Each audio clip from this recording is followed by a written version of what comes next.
I now give the floor to Natalia, who will be chairing this panel with our experts. Thank you, Annina, and thank you to the previous speakers.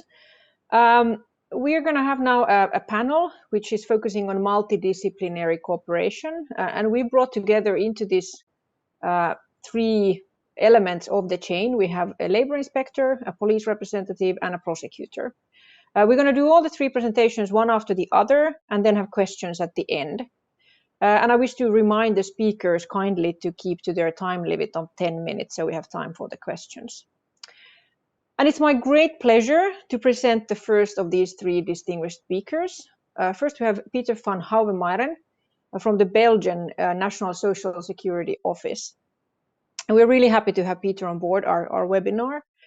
We've actually cooperated, Heuni has cooperated with Peter for almost 10 years. And we've been really impressed with Peter's work and his team's work. And we see that the multidisciplinary model that Peter is presenting is an excellent example that we also would like to implement in Finland in the future. And Peter is also a member of the Flow Advisory Board. And we actually did a study tour to Brussels in March 2020, just prior, like days, literally days before the COVID pandemic hit. And we had the privilege to hear about Peter's work and the model in Belgium. So Peter, please, you have the floor. Thank you, Natalia, for these kind words, and good day to you all, and my sincere thanks to Heuni and to the entire Flow team for inviting me to speak on this final conference.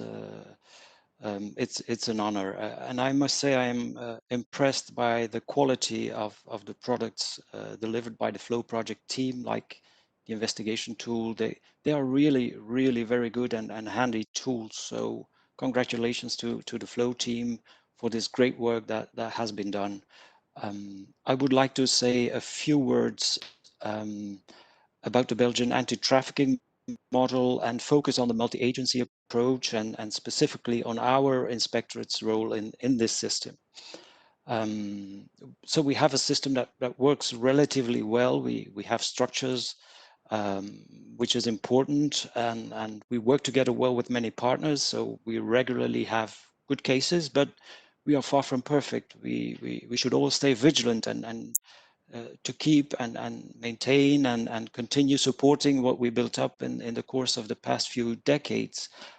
Staff capacity in specialized police units and in inspectorates, anti-trafficking units, for example, have been too limited in recent years, which definitely has an immediate impact on the detection of potential victims. Okay, if we could maybe go to the next slide. Thank you. On this slide, you see a scheme of the Belgian multidisciplinary model in which the main actors are the prosecutor, the police, the National Social Security Office and Labor Inspectorate, and the victim referral centers. What is important here is that fighting labor trafficking is a focus, meaning it is a priority to all of those actors. And this structure exists on a national level, where these partners meet monthly, chaired by the Ministry of Justice, but it also exists on a local level. And so there on that local level, you have a gathering of specialized agents and units who know each other's powers very well and who often just know each other very well. I mean, personally, there's a low threshold for contacting one another. Our inspectors, for example, will easily contact a specialized prosecutor on their cell phones to ask him or her what to do when, for example, during an inspection visit, he or she thinks he or she might be confronted with a possible case of labor trafficking. The prosecutor is actually the central actor, the one who has to make all partners work together, the one who receives all the pieces of the puzzle from all those actors that you see on the scheme. It's the hub, really, and the one who makes the key decisions. So specialization is a key concept here. For my own inspectorate, this concept has been put into practice by the setting up of 10 specialized teams, in total about 40 inspectors, operating all over the country. We're a small country with 11 million inhabitants. And these inspectors are trained to detect cases of labor exploitation and investigate them.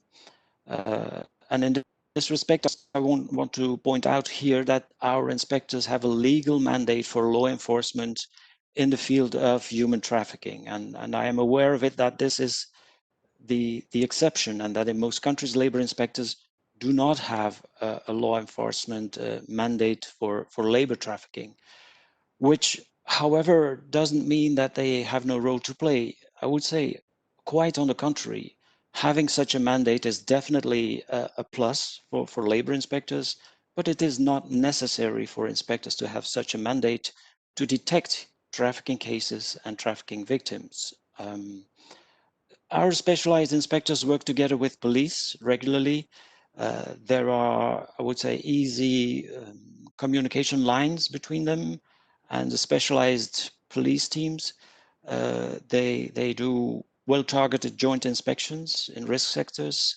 The problem these days is that police capacity has been reduced considerably due to the COVID-19 crisis, whereas I'm convinced that a continuous presence of inspectors and police in risk sectors should be guaranteed, as workers have gotten more vulnerable just exactly due to this health crisis. So this is definitely a challenge for the moment.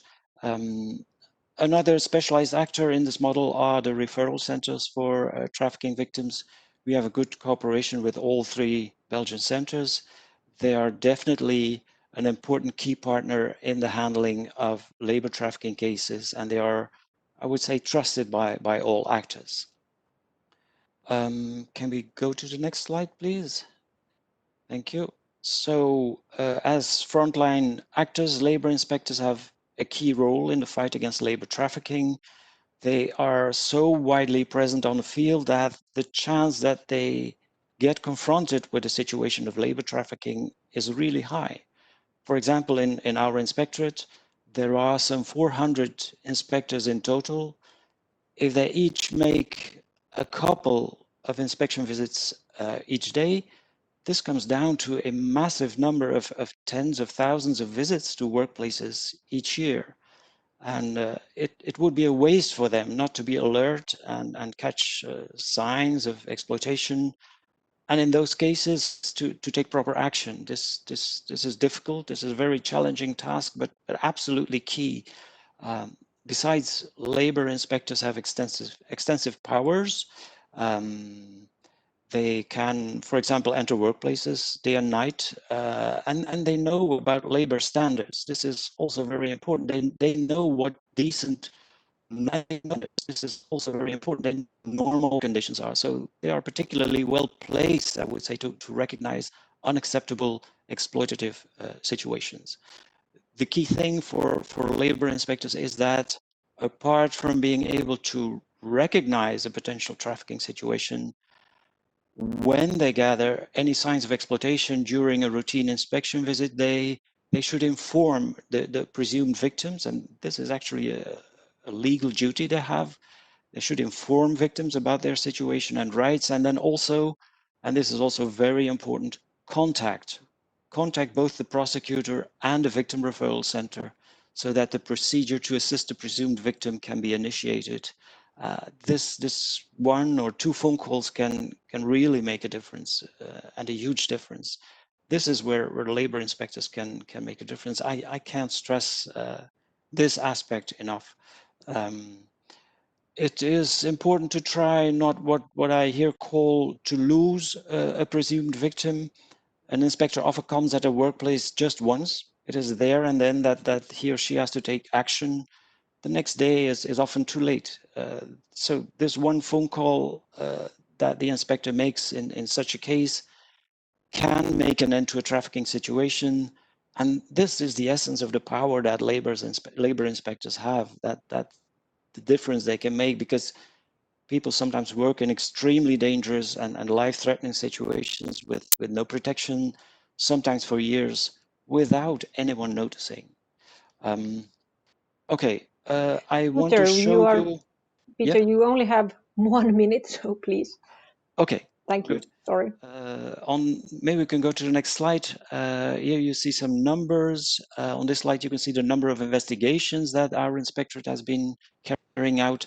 You see that now we are at about 200 investigations on labor trafficking on a yearly basis. Of course, not all those investigations lead to concrete findings of labor trafficking. You see that on the next slide. In 2019, our activities led to 58 reports regarding labor trafficking that were established by our inspectors and sent to the prosecutor's office, involving 82 victims. We can go to the last slide. I want to note that here, not all of the presumed victims we detect are actually referred to a shelter. This is where we should and try to do better, actually. Unfortunately, only a minority is being referred for various reasons. But the number of trafficking victims which were not referred to a shelter has clearly decreased in the last 3 years, which you can see on this slide. And I hope that the training initiatives that we developed in 2018 and 2019 had an effect on this positive evolution. So we've reached the last slide. I'm going to leave it to this. I hope you found this presentation somewhat interesting. Thank you all for your time and attention. And of course, I'd like to hear your remarks and try to answer any questions that you might have. Thank you. Thank you, Peter, so much. I think this was very, very interesting.